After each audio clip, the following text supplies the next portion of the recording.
नमस्कार. सत्यपरिचितमध्ये आपल्या सर्वांचं स्वागत आहे. मीरा रोडच्या काशीमीरा परिसरात कर्तव्यावर असलेल्या वाहतूक पोलिसांवर हल्ला झाल्याची धक्कादायक घटना समोर आली आहे.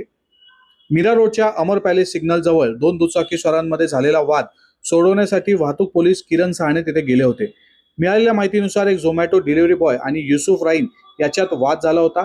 या दोघांना वाहतूक बीट चौकीत वाद सोडवण्यासाठी बसवण्यात आलं आणि त्यानंतर युसुफ राईन यांनी आपल्या काही साथीदारांना तिथे बोलावल्याचा सांगितलं जात आहे.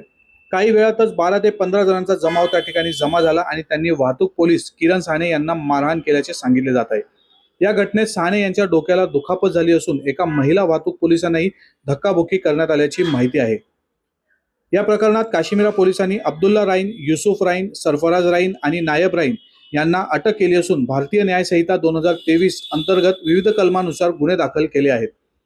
दरम्यान मुख्य आरोपी अब्दुल्ला राईन याचे मीरा भाईंदरमधील काही पोलिसांशी जवळीक संबंध असल्याची चर्चा देखील समोर येत आहे. त्यामुळे या प्रकरणात पोलिसांकडून खरंच प्रभावी कारवाई होणार का असा प्रश्न आता नागरिकांमध्ये उपस्थित होत आहे. आज सायंकाळी पोलिसांनी या चारही आरोपींना घटनास्थळी आणून पंचनामा केला.